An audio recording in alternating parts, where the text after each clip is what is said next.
One of the most important elements of our Salamander Crossing Brigade trainings is learning how to stay safe when you're out on the road for big nights.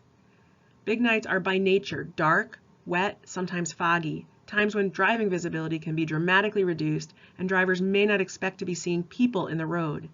Your first responsibility is to your own safety. Here's what you need to know. The first and most important thing to know about staying safe on big nights is to wear a reflective vest so that you are visible to cars. This is so important that if you do not yet have a reflective vest or cannot find the reflective vest you do have, you should not go out on the road on big nights. It is vital that you be able to be seen by passing cars, and without a reflective vest on, you are nearly invisible. If you do not yet have a reflective vest, you can find them at nearly any hardware store, sporting goods store, and of course on the internet. We have hundreds of volunteers who participate in the crossing brigades every year across a wide geographic range, so in general we ask that our volunteers provide their own reflective vests. However, if cost is a barrier to you and you live in the Monadnock region, the Harris Center may have a reflective vest that you can borrow. Just drop us a line. The second most important piece of safety equipment is a bright light. Cell phone flashlights are not sufficient. You need a real flashlight or headlamp or both to ensure that you are visible to cars and that amphibians are visible to you. Headlamps are great for seeing your data form and for being seen from a distance, but when it comes to looking for amphibians on the road, nothing beats a handheld flashlight where you can easily direct the beam of light.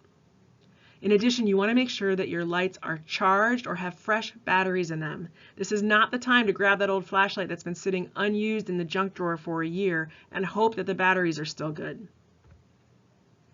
When you're out on the road, you need to stay alert by looking and listening for cars at all times. If you hear a car coming and you're not sure if the other volunteers have heard it, call out "car" so that they know. Create a community of safety when you're out there. And as soon as you see a car come into view, step aside, off the road. We used to call our volunteers Salamander Crossing Guards. Now we call them the Salamander Crossing Brigades. That's because crossing guards stop traffic, but we do not stop traffic. Our goal is to move amphibians across the road faster than they can move themselves. It is not safe for us to stop traffic, and it is not legal for us to stop traffic, so don't try to do it. In addition, do not shine your lights at cars as they pass by.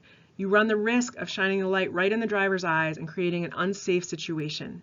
The best thing to do when a car passes by is to shine your light on yourself to give that reflective vest an added boost of visibility. Last but not least, don't risk your life for amphibians.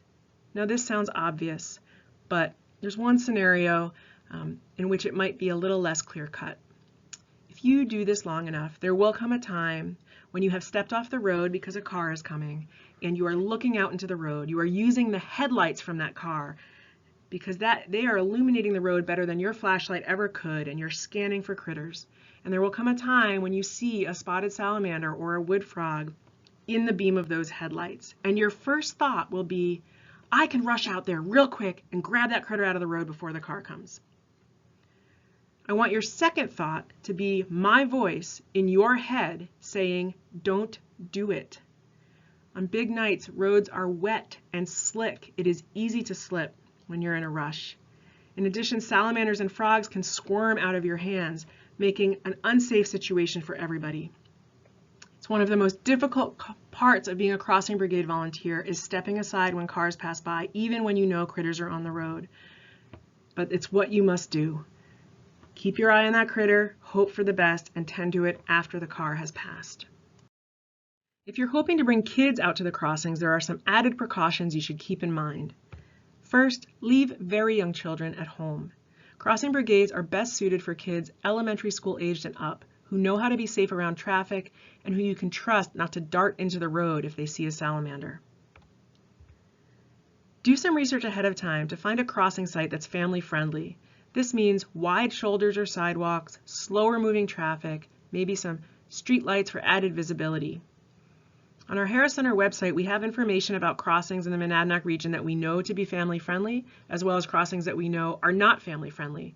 But you may need to do some of your own digging and even visit your site ahead of time in the daylight to get a better sense for the lay of the land. Make sure everyone in your group is wearing a reflective vest. It is not enough for one adult or one child to be visible. You all need to be visible to cars.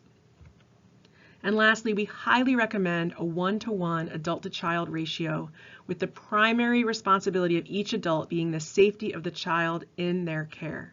We know from experience that it can be challenging to wrangle a gaggle of really excited kids, especially when there's frogs or salamanders to see, but it's important for safety. So if you are just one parent with a larger family of children, we encourage you to enlist the help of family friends, aunts, uncles, and really strive to maintain that 1-to-1 adult-to-child ratio whenever you're out on the road for big night.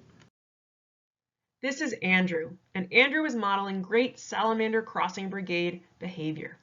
First and foremost, he's wearing a reflective vest and has 2 sources of bright light, a headlamp and a flashlight. He's wearing a rain jacket and warm layers to keep himself warm and dry. He's got a brimmed cap to keep the rain off his glasses so that he can see clearly and stay alert to traffic. He's got a pencil ready to go to record his data. And equally as important, he's smiling, he's happy, he's having fun.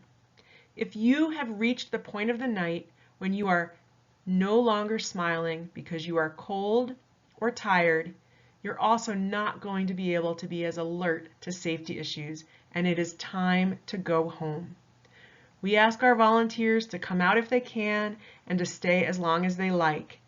And so when it's time to go, it's okay to head on home. That's it for this slideshow.